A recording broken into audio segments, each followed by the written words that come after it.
not the right word, but I would say, lend thrust by way of non-tax incentives, continuation of PLI, employability. There has been a thought for last several years whether you should bring back investment allowance, a capital allowance, which used to be there in the 80s and the 90s to give thrust to private sector capex for reasons well known to the government. They have not brought in any changes, but I think this is a good inflection time for us, given the growth trajectory, to look at it. Okay. You've, in a sense, touched upon business sentiment. You've also said very clearly that government spending on capex should continue. It's still needed to power the economy. Break down the business sentiment for us, and specifically from a capacity utilization perspective, because I know CII crunched those numbers with its members. When is there going to be a marked step up in private investment? See, if you look at what has happened in the last 2 quarters, our surveys have shown that cutting across sectors, the lowest has been 75% capacity utilization. And in some sectors, we have already seen 100% capacity utilization. But really, if you look at from a global scenario, and especially the geopolitical situations which arose, and as was pointed out, I think last year we talked about global growth as being less than 2%. So that is, I think, one of the main reasons why you have seen that the current capacity has been enough for, I would call it, the domestic growth. But having said that, if you are looking at another 7% growth over the last 3 years of 7% or more than 7% growth, and say as forecast, as you would have heard, is in excess of 7%, we do believe that we are already there. So it's a question of each of these sectors coming and private sector investments coming in to make that up from a manufacturing perspective. If you look at from investment in infrastructure, I think this crowding in or the support which has been given and that getting down into the states. So if you look at the center, the maximum expenditure has happened. So the rural areas, the focus on the infrastructure on the state side, and you see already some of the states have caught up significantly. So the rest of states catching up will be what I think will mean even more investment from the private sector, because at the state level is where the smaller companies will be investing in.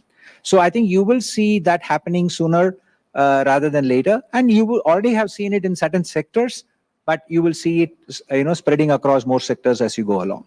I don't know if it's realistic to expect too much in the interim budget, but I say this is as good an opportunity to send a strong message out to government on what business critically needs at this moment. For instance, Mukesh talked about the investment allowance. I'm going to ask you as honestly as possible to mind the conversations that you have with all your peers and say if there's that one thing which is still a bit of a prickly area for businesses, which could be tangibly addressed in the next few months, today or July. So actually, I wouldn't say it's a prickly area, but it is a very difficult path to navigate. And just as we have navigated the difficulty in the geopolitical situation and the inflation and managing that from a fiscal deficit as well, I think the next issue will be the transition or the correct transition from both energy and sustainability initiatives. So there, how do we support the MSMEs? How do we support the small companies which are based not necessarily on sectors which are today seen as high growth areas? So those are the areas where I think both from industry perspective and from the economy perspective, I think both the government and the industry have to work together to make that happen. And that, I think, direction I 100% believe will be there in the interim budget itself. And as you said, that hopefully will be addressed even more squarely in the final budget. So there it could be a fund to support them, digitally transition to make sure that they utilize the benefit of the digital public infrastructure in a better way. And equally so when it comes to supporting the transition from the climate side of it. Indeed, but they're still talking about old issues that plague them, like access, easy access to credit, more painless procedures when it comes to taxes. Again, sort of pedestrian things, but those are areas that we've seen moves on in recent years. I just want to, of course, our viewers are seeing the images on the screen, I'm sure, but, Finance Minister Nirmala Sitharaman arriving in Parliament. So now you have the countdown beginning in real earnest. I interrupted your thoughts when I raised No, that I point. just wanted to add that we did, CII has already mentioned that while the budget is not the right place to talk about it, that there should be a three-tier structure on GST, to go back to your point of ease of doing business for the smaller companies, because they find it difficult to manage because of the multiple tiers. Indeed. Well, I think we're going to take a quick break at this stage. Don't want to miss any action right here in the NDTV studio. And we have Nirmala Sitharaman, Finance Minister, getting out of her car at Parliament. She's got a busy day ahead of her. Those images currently on your screen, which you can see. It's a rainy day in New Delhi for those of you outside the city. I don't see any umbrellas, so perhaps around Parliament it's not raining. In fact, it's looking rather clear, and I know that all the Delhi Vasis have been pretty happy with the cleanup in the air. And Vishnu's been talking about, climate focus, climate change support. All of these issues are, of course, becoming more and more prominent, not just for people who live in our big cities, but for farmers who are feeling the effects of climate change, for businesses that are trying to make the transition from conventional energy sources to greener options. Some of that could be reflected in the interim budget. On that note, we're leaving you with these images of the finance minister getting ready, turning around and entering Parliament. Back in a moment on NDTV.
Mani, Vice President, CII, Chairman, India Region, EY, Mukesh Patani, Founder, BMR Legal, with us.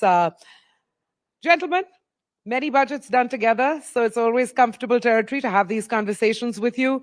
I'm going to get straight to the taxation piece of it, Mr. Memani. Tax certainty, that's been a tenet of this government. Tax rationalization as and when opportunity presents itself, that's also been a direction that this government has been taking. On those two counts, tax certainty and further rationalization so it becomes simpler. I read the EY note ahead of the budget, but what is your assessment on moves that can be made? See, given that this is an interim budget, I don't expect too much. I think what's more important to watch in this budget is really what is the overall tax revenues they're projecting for next year. This year, I think we have at least a good sense till what happened in January. And the tax revenue collection has been very buoyant. I would say in terms of what comes through, if we've looked at it historically, if they can continue, as you rightly said, and not make any changes, and specifically the benefits for new manufacturing companies, which is 15%, which lapses this year, if they can extend by 2 years, given the fact that manufacturing is now picking up in India, I think that will be great.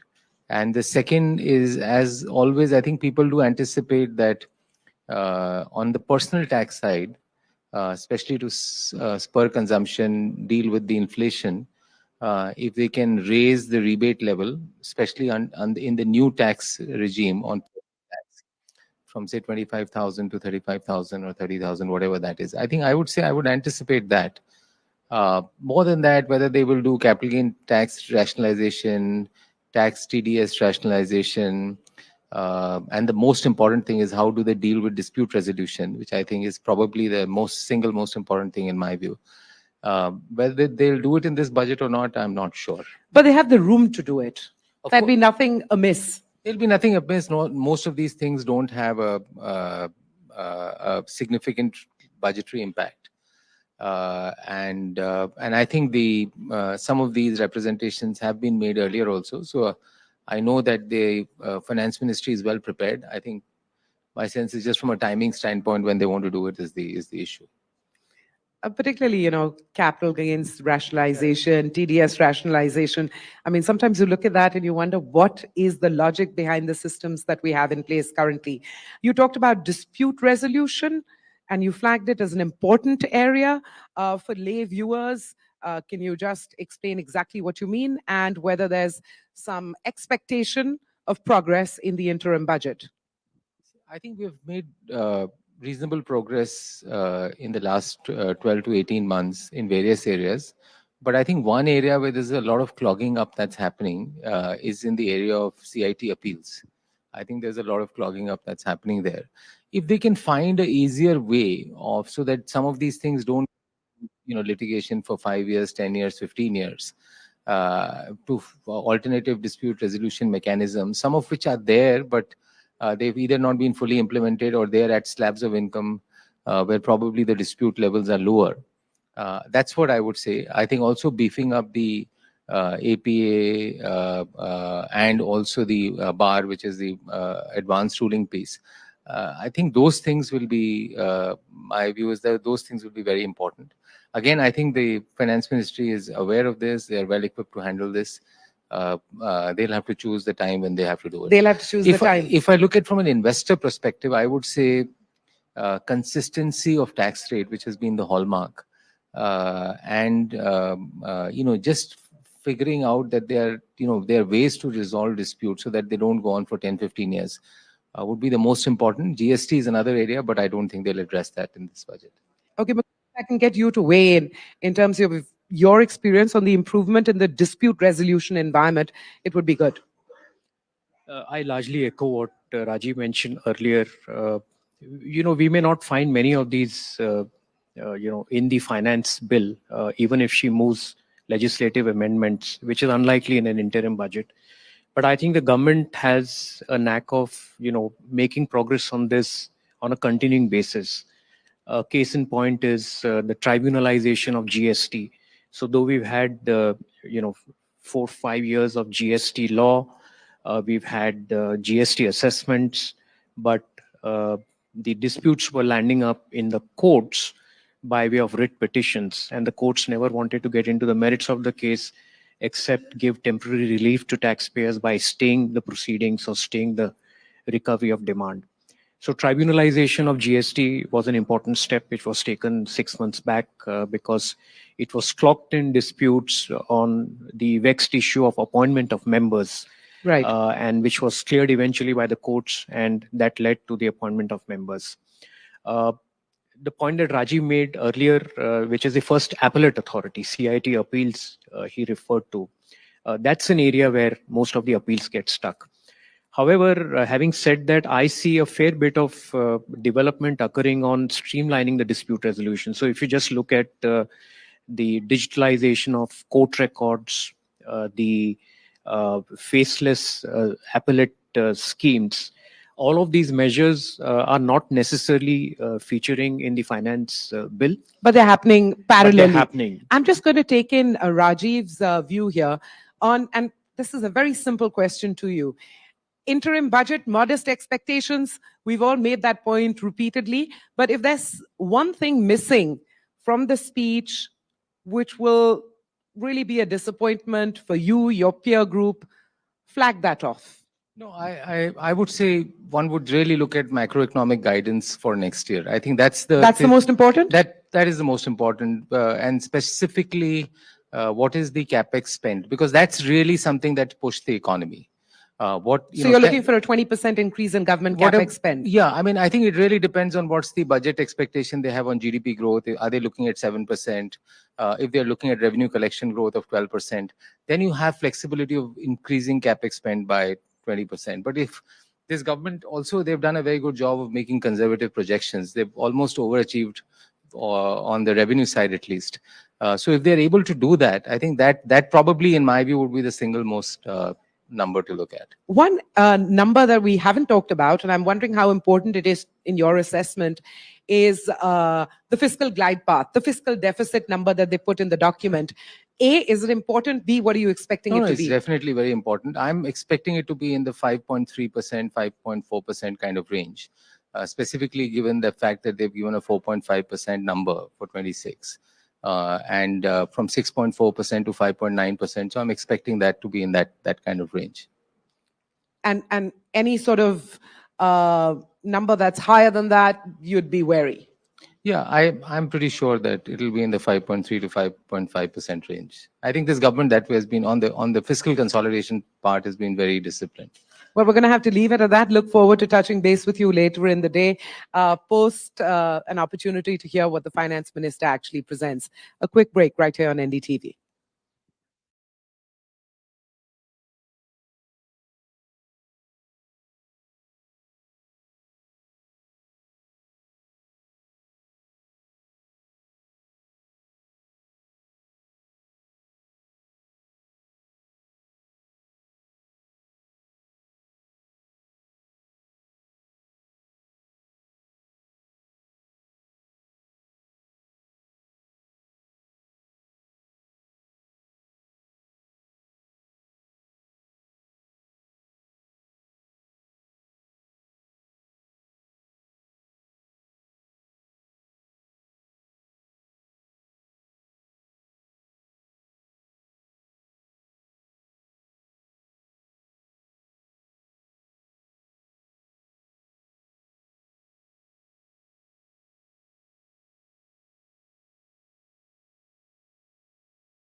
Welcome back to NDTV. The cabinet has approved the interim budget. 11 the AM, that's when Finance Minister Nirmala Sitharaman will begin her budget speech. Expectations, well, I'd like to say there's a mixed bag. At one level, hope that the tone that comes through in this speech will, keep the Indian economy charging ahead. Real changes on the ground, well, some areas that we've touched upon, particularly women and rural areas. But when it comes to business, longer term initiatives, perhaps we have to keep our expectations in check because this is, after all, an interim budget with the full budget due potentially in July. Very pleased to welcome Vaishali Sinha, CI National Council member, co-founder and chairperson of sustainability at Renew, a renewable energy solutions company. Vaishali, always great to meet you. When I said, expectations need to be kept in check, through that prism, if you could outline some real messages, perhaps some actions that one could reasonably expect in the finance minister's speech today for the renewable energy sector. Great. Thanks a lot for having me here. And, as you mentioned, it's a vote on account. And so I guess expectations should be in check. But I think this government has done an incredible job. We're the fourth largest, fastest growing economy. We are going to be touching $4 trillion economy this year, this fiscal year. So it's all good. I think we have to step back and understand that we are in a good space, good spot. As far as the renewable sector is concerned, I don't think we've had an issue over the last decade.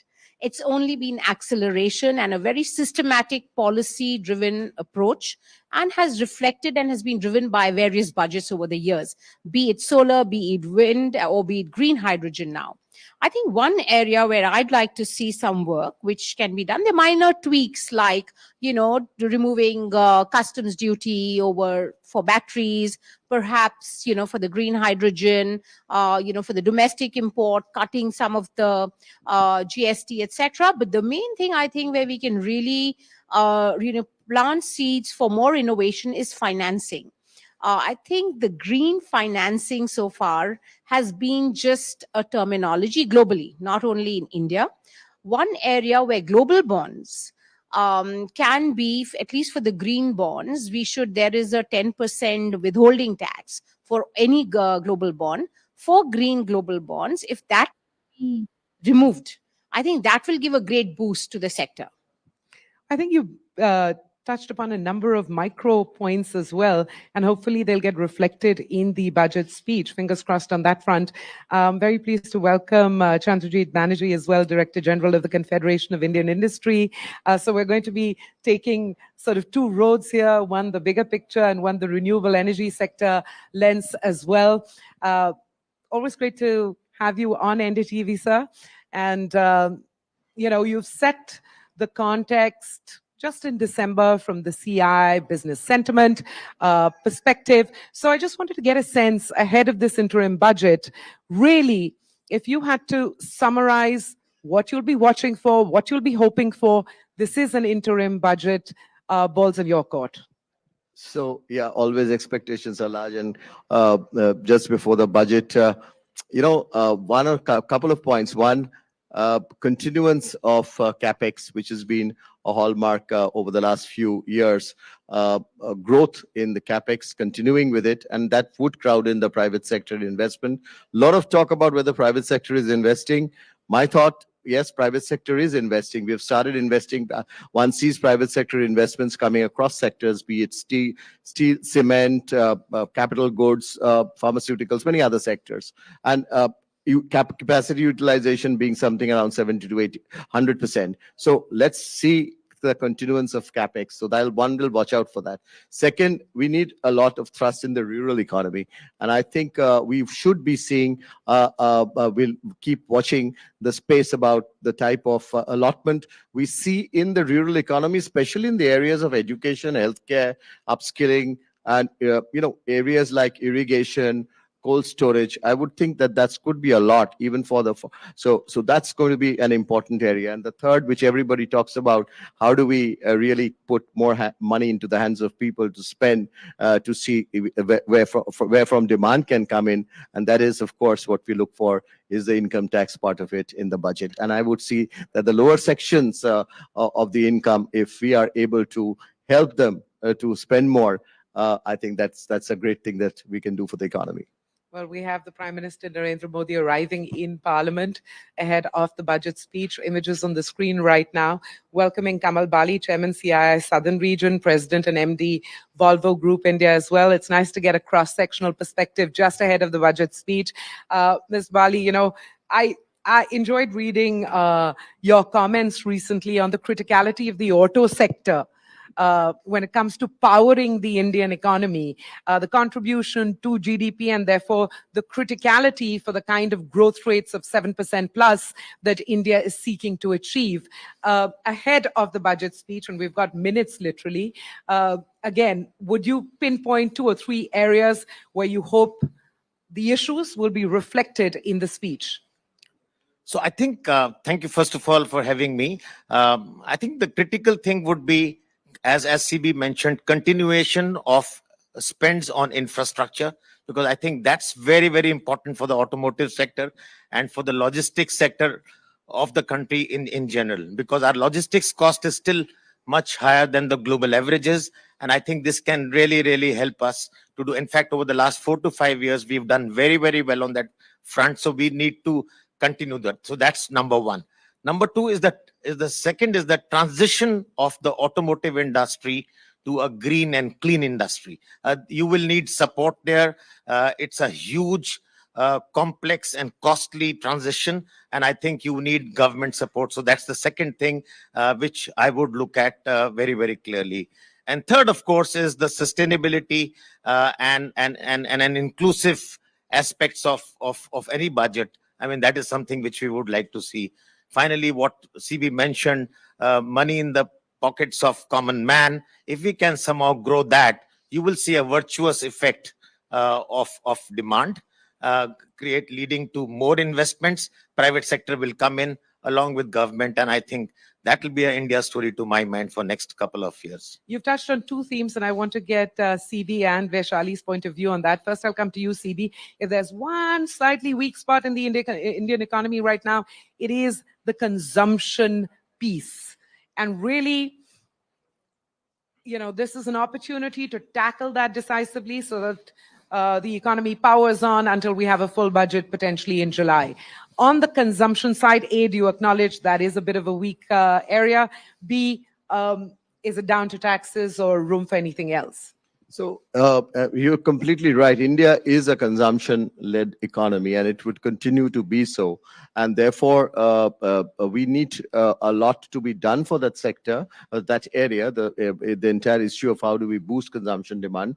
And we spoke about some of the ways. So I do see a lot of space and need for consumption demand to be boosted, and through the budget by the measures that we just talked about.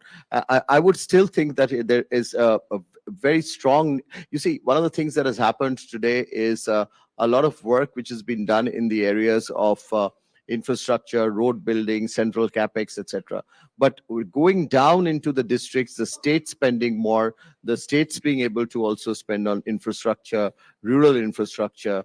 That's going to be very, very critical, and that creating rural jobs, so to say, jobs across through these interventions would be very, very critical for us to see us capitalizing on a very strong growth momentum that we have seen in the country, and the predictions of growth still being even stronger as we go ahead.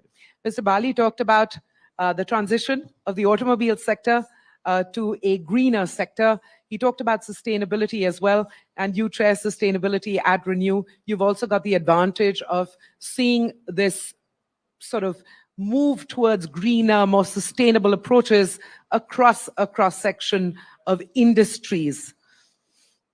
Will it take specific fiscal measures, financial packages to aid it, or is that journey already underway no matter what? No, it's well underway, as I mentioned. I think we've done very well, and we need to pat ourselves on our back for being really, we really accelerated the trajectory for this transition in India. So big well done to our country, to the government, to entrepreneurs, to everybody. I think one area where I'd like to see some more, you talked about a little bit of weaknesses, including the small and medium enterprises in this journey, and perhaps getting them a little bit more involved, perhaps via a separate entity. I know CI has probably made a recommendation along those lines. I think that's going to make the growth more inclusive. And of course, we need the government to keep doing what they're doing and get the private sector involved, broad base it, make it more inclusive. As far as green is concerned, I think we have to continue to do the same old stuff. Sometimes that is a good thing. Okay, welcoming Shobhana Kamineni, past president CII, executive vice chairperson at Apollo Hospitals. Thank you very much for joining us on NDTV today.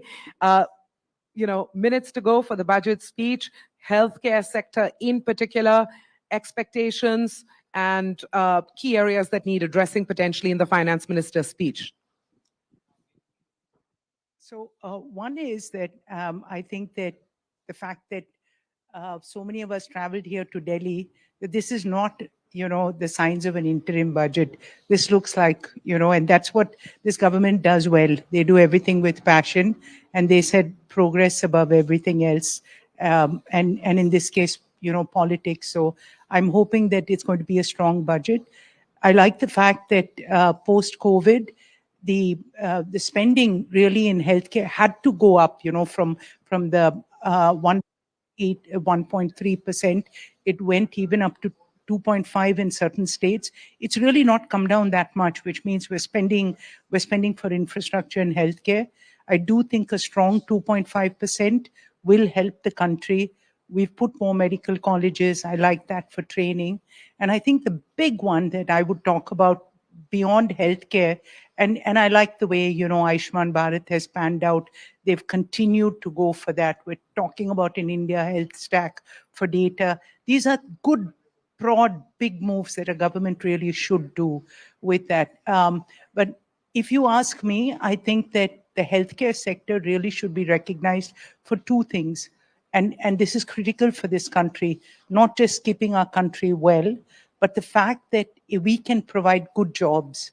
In this space as well. Yeah, at a time when people are thinking of being disrupted, jobs and skilling and training, I think India for a graying world becomes a huge opportunity. And I think this is something that, while PLIs, I don't even understand it. I'm not in the manufacturing sector. But I do think if we can give double that, 54% comes from the service sector, we Point should taken. just double down. On that. And because we are the sector that will create more jobs. Okay, I'm unfortunately heading straight into a break.